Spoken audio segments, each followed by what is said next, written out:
Agora, uma pergunta para você. Você tem cuidado bem dos seus ouvidos?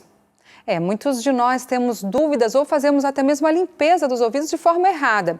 Outra questão é sobre o volume de som no dia a dia que prejudica muito a nossa audição. Para esclarecer sobre essas dúvidas, a repórter Soane Andrade conversa com um otorrinolaringologista e traz informações importantes aí para nós. Vamos ver? Cada parte do nosso corpo é muito importante, cada uma precisa de um cuidado especial.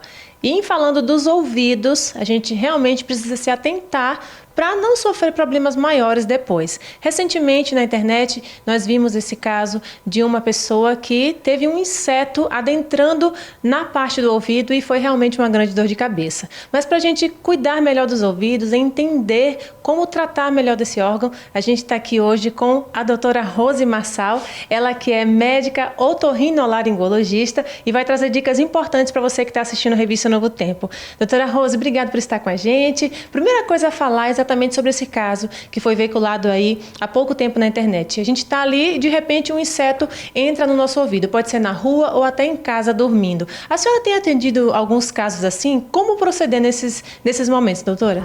Bom, primeiro, obrigada pelo convite. Eu já peguei vários casos na minha carreira e, assim, não é tão incomum, não.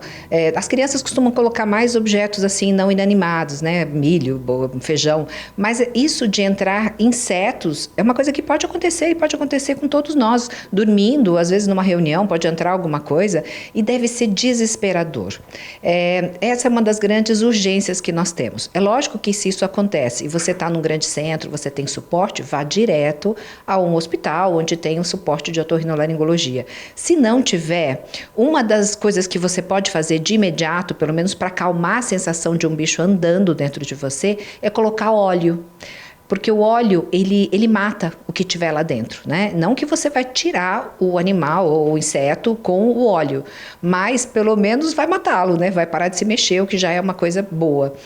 Mas não pode ser óleo quente. Então, assim, pode ser óleo de amêndoas, óleo de oliva, óleo de caseiro. No desespero, você coloca um pouco de óleo, porque não vai arder, não vai machucar nada, até você chegar ao atendimento adequado. E, principalmente, evitar de tentar manipular.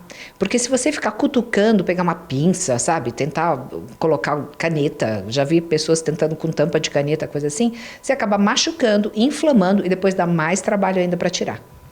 Meu Deus, só de falar disso eu já fico me sentindo agoniada. Imagine uma pessoa passando por essa situação, mas está aqui um exemplo, né, que a gente pode levar para a vida, ter esse cuidado e seguir essa orientação é a melhor coisa. Agora, passando para uma outra parte de cuidados com o ouvido, doutora, a gente tem aí muitos jovens, adultos, pessoas em geral que gostam de ouvir música, seja em casa, no ambiente mais aberto, ou seja com aquele fonezinho de ouvido. E a gente gosta de muitas vezes ouvir uma música alta, até para se concentrar no ambiente de trabalho. Qual cuidado a gente deve ter? Porque hoje, muitas vezes, pessoas mais jovens, mas e aí? Qual é a proporção negativa que isso pode trazer no futuro? Bom, tudo tem a ver com nível sonoro e quantidade de horas. E realmente é uma coisa que tem que se prestar atenção. Com essa história de home office, hoje em dia, as pessoas passam horas e horas e horas com som no ouvido. Então, assim, primeira dica, evita ficar longos períodos. A cada hora, faz uma hora e depois uns 10 minutinhos de intervalo. Tira, dá uma andadinha, faz alguma coisa, tira o som no ouvido pelo menos uns 10 minutos, aí volta. E cuidado com sons muito altos. Só para se ter um parâmetro, por exemplo, uma conversação normal está em torno de 50 a 60 decibéis. Um caminhão alto passando está em torno de 80 decibéis. E um avião passando é mais de 100 decibéis. Então, se você estiver ouvindo som muito alto, realmente teu ouvido não aguenta por longos períodos. Então, você tem que ficar só uns minutinhos com som alto e depois tirar. Por exemplo, se você vai numa festa, não fica perto da caixa acústica. É pedir para dar errado. Fica longe e se você, por exemplo, vai numa festa, fica um tempo dentro da festa e sai. Fica uns 10 minutinhos lá fora, dá o que nós chamamos de repouso acústico, porque senão isso pode gerar danos e esses danos produzidos pelo som alto, eles são irreparáveis. Depois que tem, não tem mais jeito. Mas, doutora, então nesse caso, se a gente não tivesse cuidado, é possível realmente uma pessoa perder a audição? Sim, com certeza. E essa é a grande preocupação, inclusive, nas empresas. Por isso é que de uns anos para cá, existe uma obrigatoriedade e uma intensificação muito grande, um rigor muito grande nas regras em relação ao protetor auditivo, tudo. Os danos são irreversíveis. E aí a pessoa, ela ouve, mas ela não entende, começa a ter discriminação e pode ter outros sintomas, por exemplo, zumbido também, outros chiados, tudo. E aí são danos que não tem como reparar depois. Então tem que cuidar. Ok, tem que cuidar para ter uma qualidade de vida melhor. Agora, uma outra coisa importante, em relação à limpeza do ouvido. Muita gente fica agoniado, tá ali com a cera, até se algum amigo vê, tá com cera no ouvido, passa uma vergonha. Mas e aí, qual é a orientação nesses casos em relação à limpeza do ouvido, doutora Rose? Olha, excelente pergunta, até porque no consultório todos os dias nós recebemos problemas por causa de cotonete, as hastes flexíveis, né?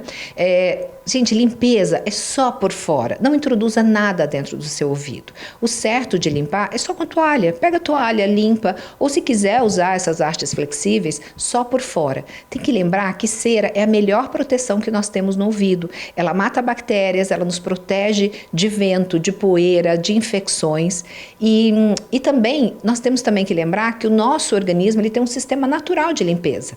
Então, não precisa limpar lá dentro, tá?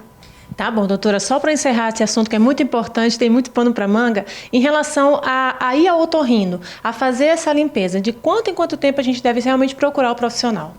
Bom, algumas pessoas nem precisam, algumas pessoas já têm essa limpeza automática, isso depende muito do tipo de conduto auditivo. Nós somos diferentes, assim como nosso nariz é diferente, boca é diferente, dentro do conduto nós também somos. Algumas pessoas nunca precisam, outras já têm que ter uma periodicidade de uma vez por ano, depende muito de pessoa a pessoa.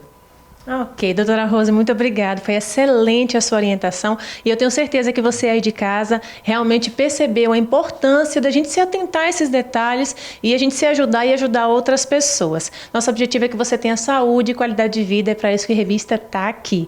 Volto contigo aí nos estúdios, Darcy. Obrigada, Soane, ótimas dicas.